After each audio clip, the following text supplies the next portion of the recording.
Hello everyone and welcome back to Genie Crafts. For the past few weeks I have been posting quite a few videos on Lightbox, and I have already posted a video tutorial on how to make this particular Lightbox. Also I have posted a couple of videos on how to make templates for Lightbox. So in today's video we are going to talk about method number 3 on how to create the template for a Lightbox. In this method we are going to make use of tablet PCs and a stylus or a electronic pencil to create the different layers for the Lightbox. The software that I'm using for this particular purpose is called SKETCHBOOK, and it's a free software for both Android and Mac as well as for Windows. So you can freely download it, and you can draw your layers on this software. So let's give a brief rundown of the software. That's the color wheel that you see on screen. You can select your color from here, but for the Lightbox layer we are only going to work with one color, that is the black color. Also at the top you can see that you have list of all the brushes just above the color palette, so you can choose your brushes, erasers, etc. You can also see that list on the left hand side. You can increase the size of the brush stroke, or you can decrease the size of the brush stroke. Similarly you can increase or decrease the opacity of the brush stroke. But for the Lightbox purpose, even if you keep the default settings, it will work for you. You don't actually need to go and change the settings. By default the technical pen is mostly selected. If it is not, you can go into the brush section and select the technical pen. At the top there are certain menu items and tools. At the right hand sides we have layers and standard color palette. We are going to work in the layers, so the different layers of the Lightbox we are going to prepare on different layers. We have a fill option to fill the colors, etc. You can explore the software on your own. It's very straightforward and very simple. The max utilization that we are going to do is to draw or sketch and then fill the portion that we have sketched. So these are the two functions that you really need to understand. So the fill bucket is at the top. You can utilize that to fill different colors, and if you unselect it then you are in the draw mode. So select a fresh canvas, zoom in a little bit so that you can see the entire canvas. Now the first thing that we need to do is to add a reference image. If you have a design in mind, you can directly draw the design, but if you don't have a design in mind, then in that case you need to add a reference image, and we are going to reduce the opacity of this reference image so that when you draw on top of it you can see what you are drawing. So add your image and then adjust it as per the size of your drawing area, so that you are not going outside and you are not cutting the reference image also. So adjust it accordingly, and then we can start with the drawing. Ensure that when you are adding this reference image, before you actually add, you are on the layer 1, which you see on the right hand side. The different layers are there, so you are on the layer 1. Make your layer a little bit transparent so that when you draw on top of it you are able to see the sketch that you are making. We'll be using black color to do the sketch and not any other color, so that it is clearly visible for all the layers.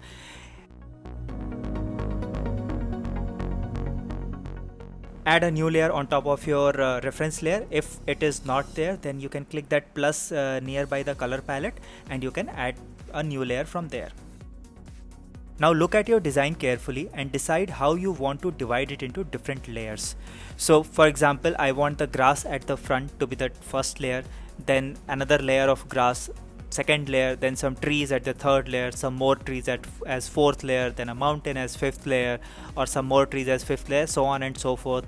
I will also add a person meditating between the jungle as one of the layers, and a halo at the back of that person as another layer. So use your imagination and divide the image into different layers in your mind and accordingly sketch each layer. So like you see on the first layer, I'm just sketching the grass that I can see at the front.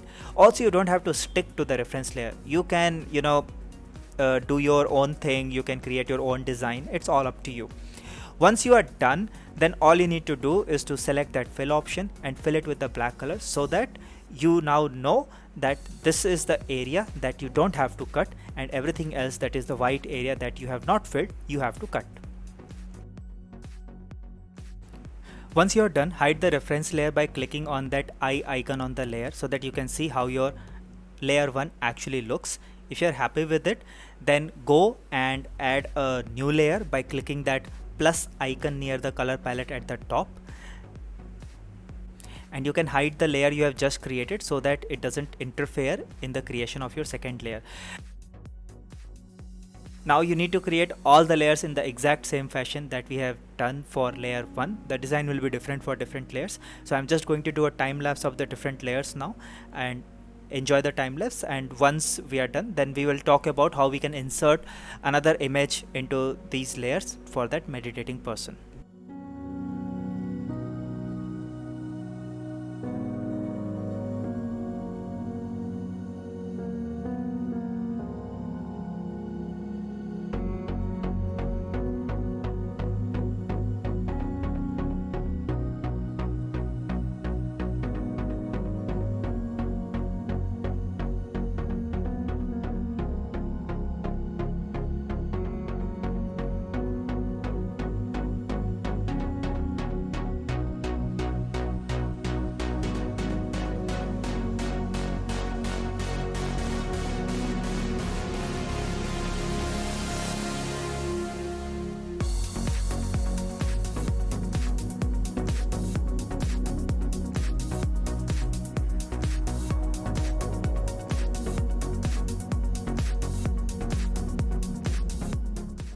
Now for the layer on which I will be drawing the meditating person, I'll click on that insert image option and select that meditating person, and then I will position it by taking reference from my previous layer where I have drawn those small hills, and I'll scale and position my image accordingly so that when you cut it out on paper and you look at it, you see that the person is meditating.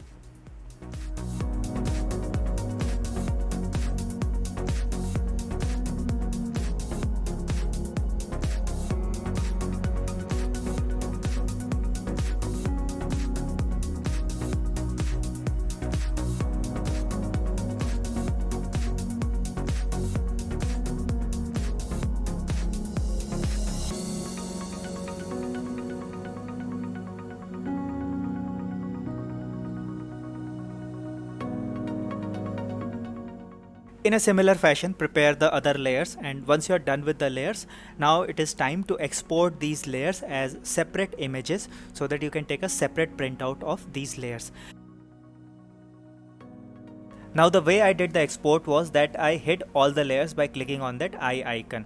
I only kept that layer unhidden which I wanted to export as an image. So if I had 9 layers, I had to do this export 9 times. Since I'm working on a tablet PC, so I get that share option and then save image. If you're working on a desktop or on a laptop through some other stylus tool, then you might get the same option in the file menu or in the export menu. It will differ slightly from device to device. So save all the images, and once you have all the images saved, then you can take a printout of these template layers and you can create your lightbox. So friends, here is the completely technological and software and application based approach to create template for your lightbox. In case you don't have a tablet PC, then there is a cheaper option. You can purchase trackpads. They come in the market like this one you see on screen, and they come with a stylus of their own. So if you connect this trackpad to your desktop, then just like you work with finger on your trackpad, you get a bigger trackpad and you can use this stylus or pencil to draw your images directly on your desktop. So that's another alternative to this tablet PCs. I hope you guys enjoyed this video tutorial on how to create template for a lightbox, method number 3. If you guys liked the video, then please do not forget to hit the like button and share this video with your friends. Also to subscribe to my channel for regular videos on paper arts and associated softwares and technologies. And I will see you guys very soon in my next video. Till then, stay safe, take care, and bye bye.